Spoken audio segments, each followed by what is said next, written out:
Hello friends, welcome to our channel crypto with Vishal. तो आज के वीडियो में गाइस बात करेंगे बिटकॉइन के चार्ट के बारे में, क्या चल रहा है चार्ट पे। इसी के साथ साथ तीन इंपॉर्टेंट चीज़, सीपीआई का जो डेटा है वो आया है कल, एक बार उसके बारे में बात करेंगे।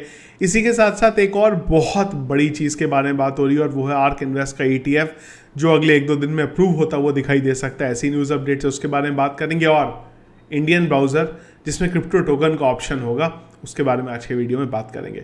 वीडियो में चलने से पहले एक बार थोड़ा अपना खुद का प्रमोशन कर लेते हैं। तो एक चीज़ है जो आप लोगों से डिस्कस करनी थी मुझे, वो ये है कि करंटली वीडियोस पे मैं एक पैटर्न लेके यहाँ पे चल रहा हूँ, जिसमें से जो हमारा मेन चैनल है क्रिप्टो विद विशाल, उसके अंदर आपको ऑल्टरनेट डेज पे मार्केट में क्या चल रहा है उससे रिलेटेड वीडियो मिलेगा। जो हमारा एक और दूसरा चैनल था क्रिप्टो इनसाइट्स, उस पर मैंने ये करा है कि कोई भी एक टॉपिक लेंगे अब हम, और उस पर थोड़ा डिटेल में डिस्कशन करेंगे। क्रिप्टो स्कैम्स हैं, कुछ बड़ा हो रहा है, उससे रिलेटेड वहाँ पे होगा। और जो मेन चैनल है क्रिप्टो विद विशाल, उस पर अगर कुछ भी इंपॉर्टेंट टॉपिक पे हमने डिस्कस करा है, जैसे अगर आप देखेंगे वीडियोस वहाँ ज़्यादा लंबे होते हैं, 13 मिनट का है, 21 मिनट के हैं, 10 मिनट के हैं, 15 मिनट के। तो मैंने क्या करा है कि जो वीडियोस हमारे रेगुलर होते हैं उसका जो इंपॉर्टेंट कुछ कंटेंट है उसकी क्लिप्स बना के एक दूसरा चैनल जो स्टार्ट किया है क्रिप्टो विद विशाल क्लिप्स, उसमें मैं यहाँ पे डाल दूंगा। तो ये तीनों चैनल जो है अब से एक्टिव रहेंगे, तीनों पे मैं यहाँ पे काम कर रहा हूँ। चलिए जी, तो एक बार देख लेते हैं क्या फिलहाल मार्केट में यहाँ पे चल रहा है। बिटकॉइन के बारे में बात करें तो करंट बिटकॉइन का प्राइस है 29,385 USDT जो है फिलहाल यहाँ पे चल रहा है। तीन अलग अलग पैटर्न के हिसाब से हम देखते हैं। सबसे पहले तो हम लोग एक 1 आवर के चार्ट के बेस पे देखते हैं कि यहाँ पे क्या चल रहा है।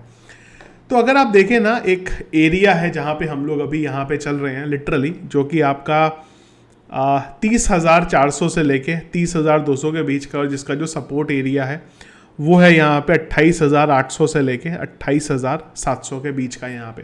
तो कल सीपीआई का जब डेटा आना था तो मैंने इस लेवल से शॉर्ट लगाया था, पर मार्केट जो था इस लेवल तक गया ही नहीं। मुझे था कि शायद वॉलेटाइल होगा मार्केट और वो टाइम पे इस जगह से एक शॉर्ट लेके हम लोग अच्छे प्रॉफिट को देख सकते हैं। वो शॉर्ट क्यों? क्योंकि कई दिनों से हम लोग यहाँ पे मार्केट के थोड़ा नीचे जाने के बारे में बात कर रहे हैं। वन डे के चार्ट में अगर मैं बात करूँ तो ये एरिया है जिसका हम लोग फिलहाल अभी के लिए वेट कर रहे हैं, जो कि है 28,300।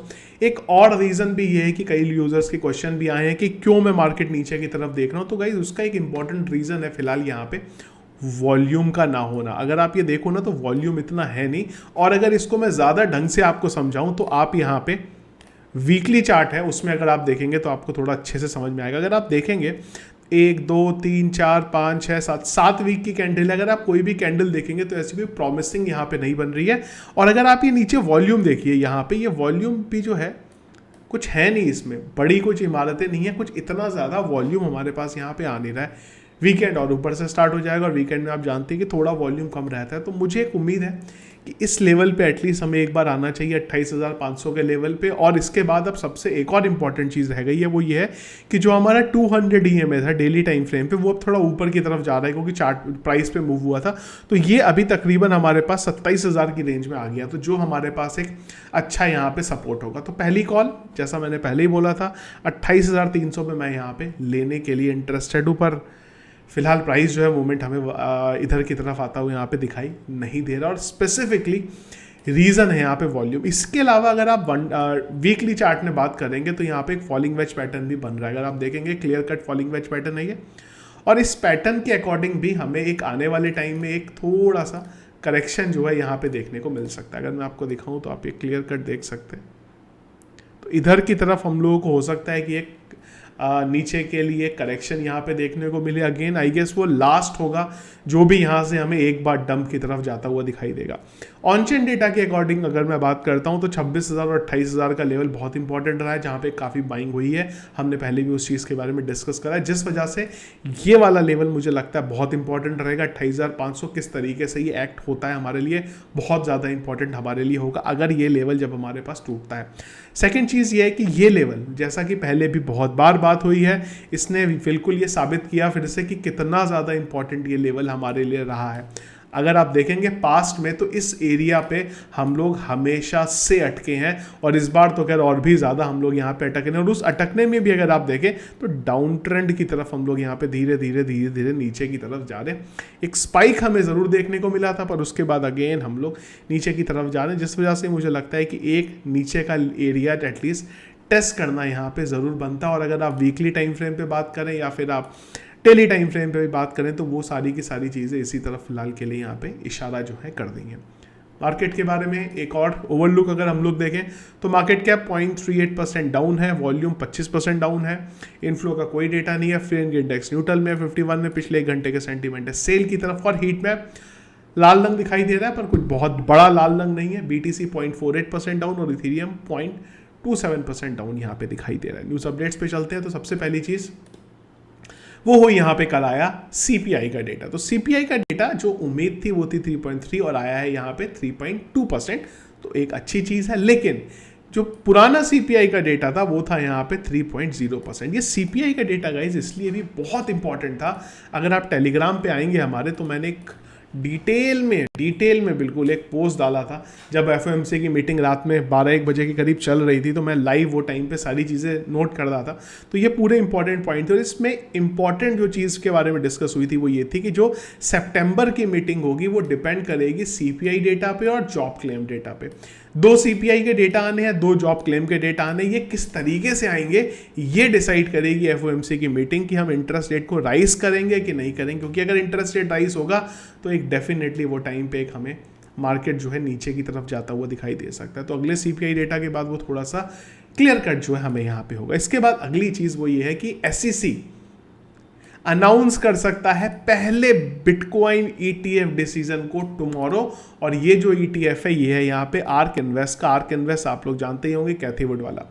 अब बोला जा रहा है ऐसा कि आइडियली जो लास्ट डेट है इसकी वो है 13 अगस्त की, पर थोड़ा जल्दी इस बारे में अपडेट आ सकता है। अब यहाँ पे 2 चीज़ें ध्यान रखिएगा, यहाँ पे ये चीज़ क्लियर कट होगी कि SEC हाँ बोल रहा है कि ना बोल रहा है, या फिर SEC कुछ बोल रहा है और रीजन कोई यहां पे दे रहा है। तो जो भी रीजन है वो आपको बहुत जल्दी पता चल जाएगा। पर एक चीज श्योर है कि अगर ये अप्रूव हो गया तो ये जो हम लोग यहाँ पे रेजिस्टेंस के बारे में बात कर रहे हैं कि ये इतना रेजिस्टेंस है उतना रेजिस्टेंस है, और जो मैंने कई बार आपको बोला है कि इस एरिया से ना 1 से 2 कैंडल ही निकाल के ले जाएगी आपको बाहर जब जाएंगे हम लोग। और अगर ये ETF अप्रूव हो गया तो वो यही मोमेंट होगा और शायद उसके बाद इस एरिया पे हम लोग दोबारा दिखाई ना दे। पर इसके बारे में जो चीज़ है मेरा मानना है कि फ़िलहाल अप्रूव के चांसेस थोड़े से इमीडिएट बेसिस पे कम है।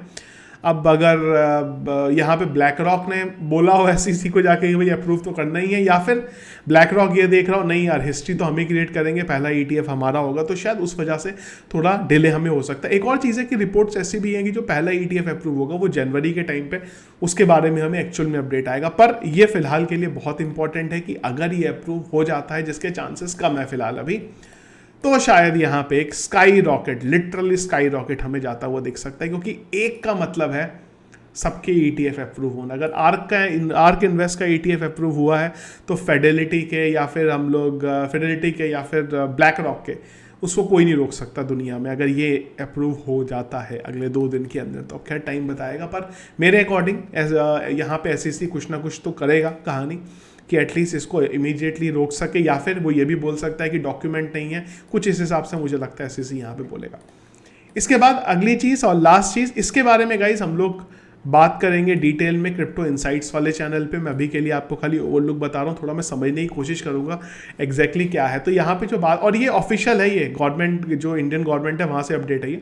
तो ये बेसिकली लॉन्च कर रहे हैं अपना web browser development challenge launch कर रहे हैं ये, और इसके बाद हो सकता है आपको ये ब्राउज़र भी आता हुआ यहाँ पे दिखाई दे। कौन कौन पार्टिसिपेट ले रहा है इसमें? CDEC बेंगलोर ले रहा है। CDEC के साथ मेरा बहुत अच्छा पुराना रहा है क्योंकि मैंने भी CDEC किया हुआ है। तो यहाँ पे CDEC बेंगलोर इसमें पार्टिसिपेट कर रहा है। इसी के साथ साथ इसमें पार्टिसिपेट कर रहे हैं काउंसिल ऑफ सर्टिफाइंग अथॉरिटी और उसी के साथ ministry of electronics and information technology, ये सब मिलके इस पे बात कर रहे हैं। और इसमें जो इंपॉर्टेंट चीज़ है, आप बोलेंगे मैं क्यों बारे में बात कर रहा हूँ, एक बहुत इंपॉर्टेंट चीज़ है वो ये है कि ability to digitally sign document using a crypto token.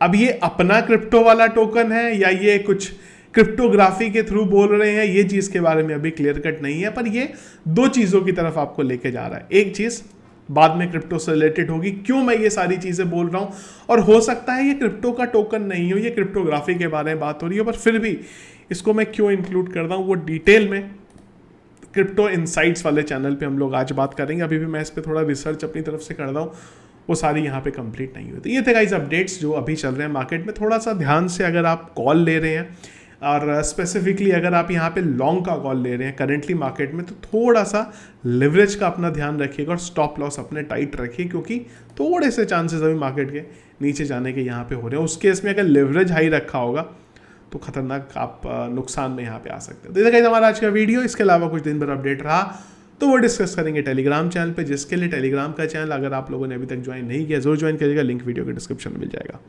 Video पसंद आया इसको लाइक और शेयर जरूर कीजिएगा। चैनल में अगर आप नए हैं, फर्स्ट टाइम वीडियो देख रहे हैं, जरूर चैनल को सब्सक्राइब कर लीजिएगा और ये तीनों चैनल जरूर ज्वाइन करके रखिएगा। लिंक्स मैं आपको वीडियो के डिस्क्रिप्शन पे भी दे दूंगा। Thank you friends.